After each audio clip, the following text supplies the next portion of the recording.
So welcome to today's lecture. We're going to be basically going over the APA style paper.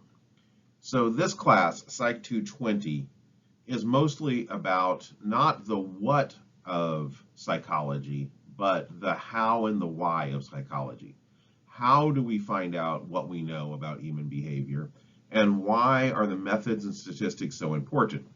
Now, a part of that process, if we're going to be using a methodological and rigorous technique, and again, by rigor, I simply mean a very purposeful and systematic set of operationalizations and purposeful examination of objective and observable data to make our conclusions about, on average, human behavior in various situations. We also then need to present that information in a kind of standardized and rigorous way as well. And that is the APA style paper. And so a part of this class is, again, not only introducing you to the methodology of psychological research, the statistics of psychological research, but also the presentation of psychological research. And through that, it will be also learning how to write an APA style research paper. So this is a truncated version of your syllabus schedule, just looking at week by week and mainly focused on the paper itself and what you're doing in lab. So notice this week you'll be basically forming your groups, and you'll also, by the end of lab, as a group, have decided on kind of a general research question and at least an initial hypothesis that your group is going to be working from. Week 2, we're going to be discussing the introduction section of APA style, specifically the introduction section, giving you the information you need to make sure that you know how to write that section.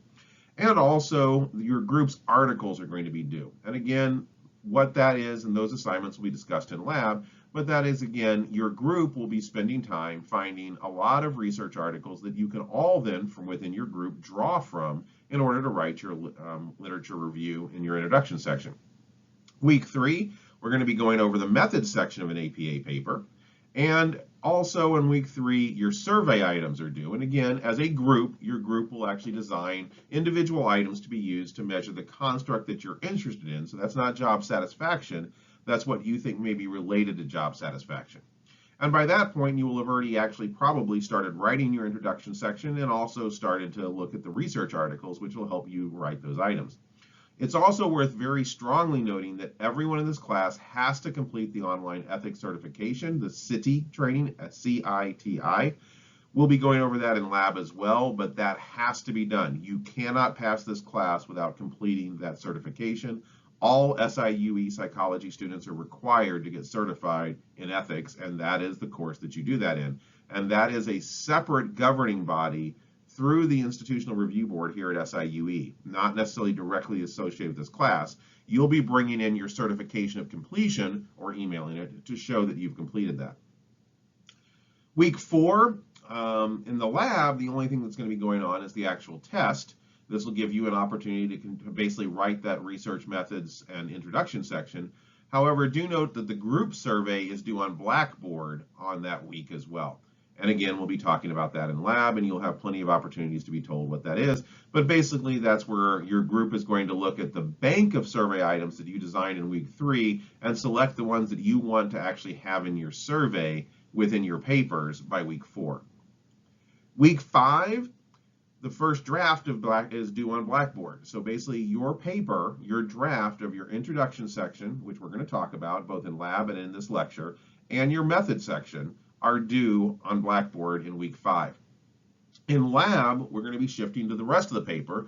So in lab, we're going to be discussing in week 5 the results and discussion section of an APA paper. And then we move to week 6, where your group data is due. And again, you'll be doing this in lab, but your group will create a data set that you'll be using for your analysis. And also, once that data is due, obviously that week 6 in lab, you're going to run your analysis in lab again as a group. Week 7 is when draft 2 is due, and that's your results and discussion section. And then finally, week 8, the final paper is due on Blackboard, as well as test 2 in lab.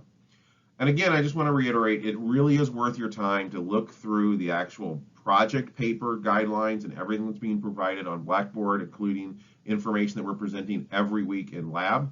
But the main thing to remember is that everything that we look at here, for the most part, is group. The group comes up with a hypothesis, the group comes up with a bank of articles, the group does the survey items and then creates the survey, and the group will create a data set in lab, and the group will do the analysis. However, and this is vitally important, each individual is writing their own paper, and those papers have to be the work of that individual.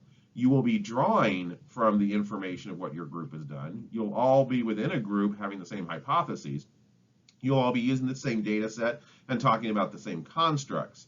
You'll all be presenting the same data that you actually analyzed. However, the papers themselves will be in your own words and will be an individual project turned in separate from the lab. And that's why draft 1, draft 2, and the final paper are actually due on Blackboard and are not directly tied to lab meetings. So we're going to talk about just APA style in general. So the main purposes of Psych 220 is to introduce you to research methodology, to introduce you to the statistics used in psychology, and to introduce you to APA style writing. So just some general notes. So this is basically APA 101. The first thing is as you start to write your APA paper, make sure you're in Times New Roman font, 12-point font, double spaced. If you're using Word, you probably need to go in and turn off the automatic adding of spaces before and after paragraphs. So there should be no additional spaces other than the double spacing. Everything should be in Times New Roman, and everything should be in 12-point font. There should be a header and page numbers. So on your title page, there should be a header, and then the page numbers themselves should be there. And again, we'll talk about how to do that in lab. You should indent paragraphs except for the abstract, and that indent should be 5 spaces. So every paragraph should be indented 5 spaces. The only paragraph that isn't indented is the abstract, which is not indented. The entire paper should have 1-inch margins. And once again, strongly recommending no extra space, not recommending, telling you, no extra space between those paragraphs. So this here is 90% of the mistakes people make when doing an APA paper. They use a different font, they try to get fancy and attractive, they try to use different types of sizes, they try to do a lot of things. This is, unfortunately, the standardization, this is a large part of it, is just making sure that you're following these. And those are things you can set up before you even type the very first sentence. So the overview of the sections that you're going to cover in this paper, you're going to have a title page, which is a single page. It is separate from the rest of the document. In other words, the title page is the only thing happening on the title page. You're going to have an abstract, which is also going to be on its own page. You're going to have an introduction. Now, from the introduction section, moving into the methods and moving into the results and moving into the discussion, they no longer are being started on separate pages. They simply are being divided by headers. So you'll have an introduction section, and we're going to talk about each of these sections separately in this lecture. You're going to have a method section, which is going to have a subheadings of participants, materials, and procedures. You're going to have a results section, a discussion section. Then when we move to the reference section, once again, references start on a brand new page. We're going to have tables, potentially. They will start on a new page. Figures, that will start on a new page. And finally, an appendix or appendices, which will start on separate pages. So the title gets its own page, the abstract gets its own page. Introduction, methods, results, and discussion are all one single document that do not necessarily start or end on particular pages. And once we get to 7, 8, 9, and 10, we're back to individual pages. This is just a quick reminder of the current APA headers. So again, text begins in the new paragraphs, but basically just look at this and recognize that as you're doing headers within a section, and each section would start these headers over again. In other words, when you start the results section, it's going to start with center, boldface, title, case, heading, and then you're going to start the paragraph indented. However, as you actually have subheadings within the method section, they would be flush, level 2, flush, left, boldface, title, case, heading, just basically as shown here. If you had a third heading, so for example, under materials, if you had 3 different materials that you decided deserved their own heading, you'd be at heading level 3, flush, left, boldface, italics. So again, you can kind of see how this keeps going. For this paper, you're probably only going to have level 1. And level 1 is going to include the abstract. It's going to include your actual introduction, which is the title of your paper. It's going to include the method section, the results section, the discussion section, and the reference section. Within some of those, you may have level 2 headers. Probably within the introduction section, you'll have a level 2 header for each major construct and potentially for your summary at the end. Within the method section, you'll have level 2 headers for your participants, your methods, and your materials. So again, just refer to this chart whenever you're doing headings within an APA paper.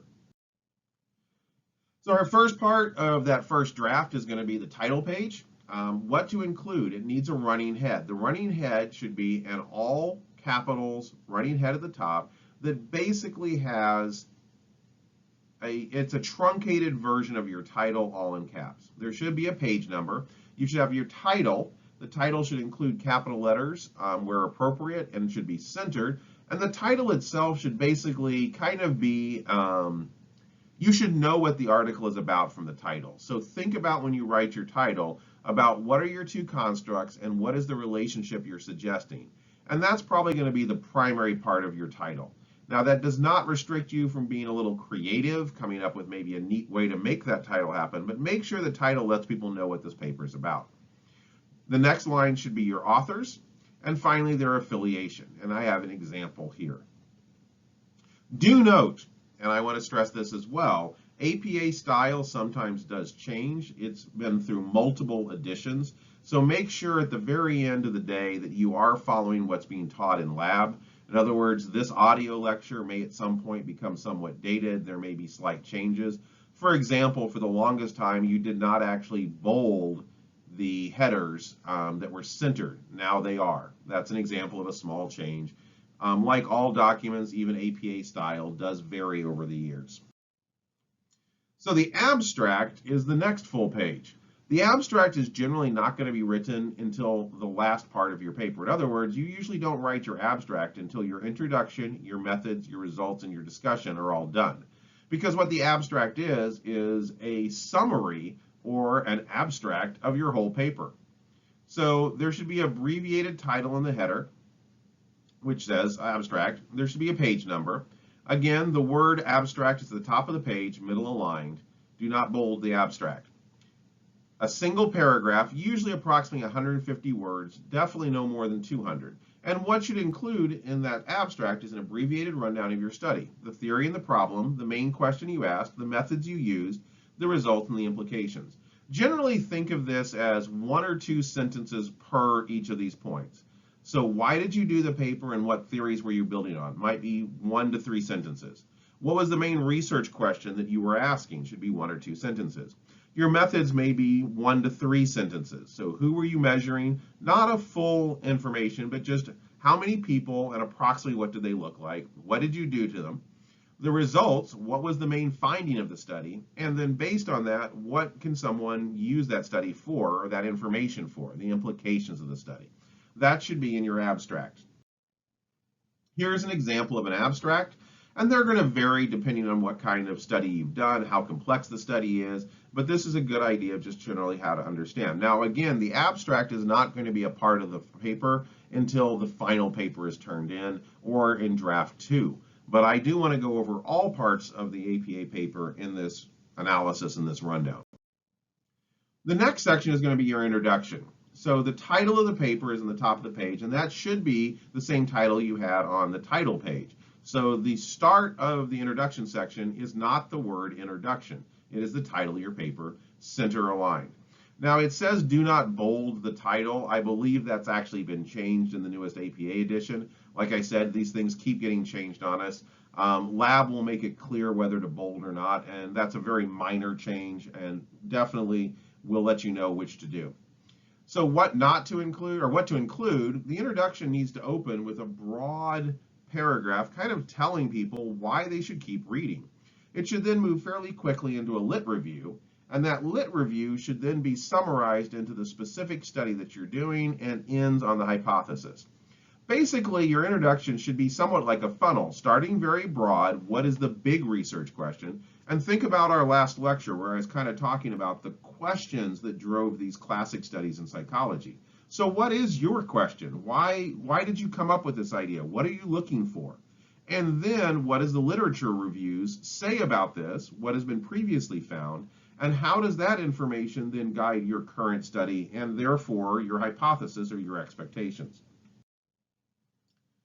So you should present the reasons for your research. What are the theoretical, social, or implied reasons? Why are you doing this research? You should present the problem you're trying to address with this research.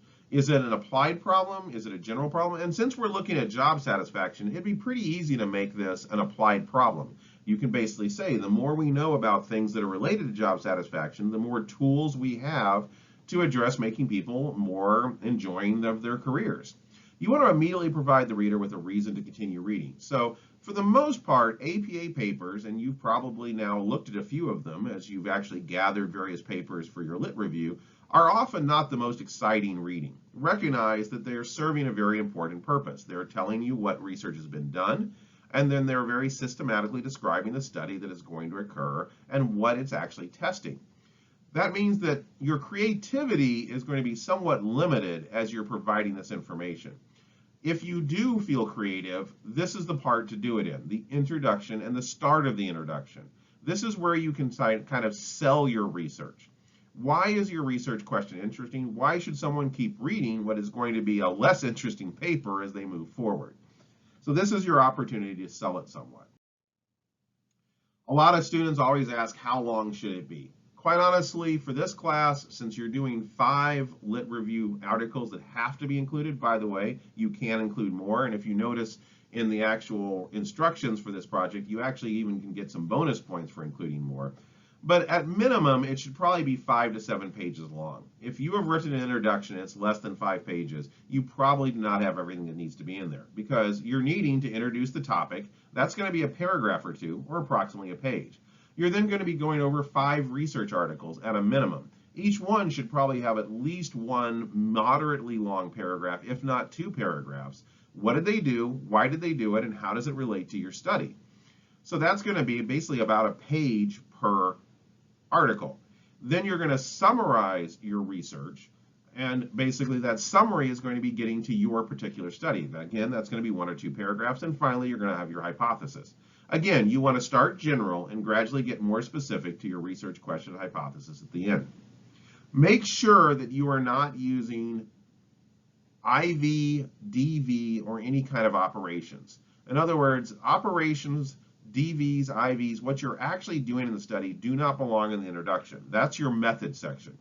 So you should not talk about a specific survey of job satisfaction. You should talk about job satisfaction as a construct, as a general concept. Now you can discuss the operationalizations that have been done in past research. Just make sure that when you're talking about your study, you're still keeping it fairly general. Kind of think about it in the land of theory. We're not in the land of reality yet. Land of reality is when we hit that method section.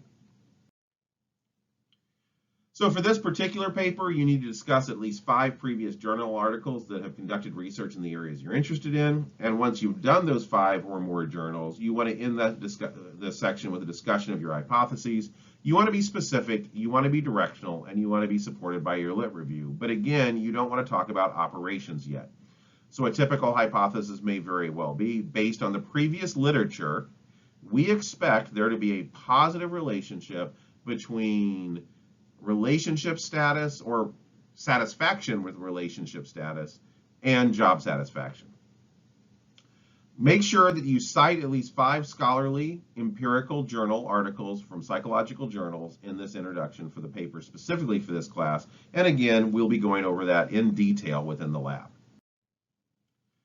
Basically, your introduction section should have everything somehow leading to your hypothesis. So if you've got an article that isn't related to any of the constructs you're interested in, it probably doesn't belong in this particular introduction. Your goal in an introduction is not to introduce people to the entire field of psychology. It is to focus on your research question and the constructs or variables that you're interested in. Once you've written your first draft, I strongly encourage you to reread each section and ask yourself whether or not that section helped build the case of your specific hypotheses. So basically, once you've summarized your research and have a hypothesis, go back through and ask, does each of these paragraphs take my reader one step further to basically understanding why I'm asking the question that I'm asking? If not, remove it, or rewrite it.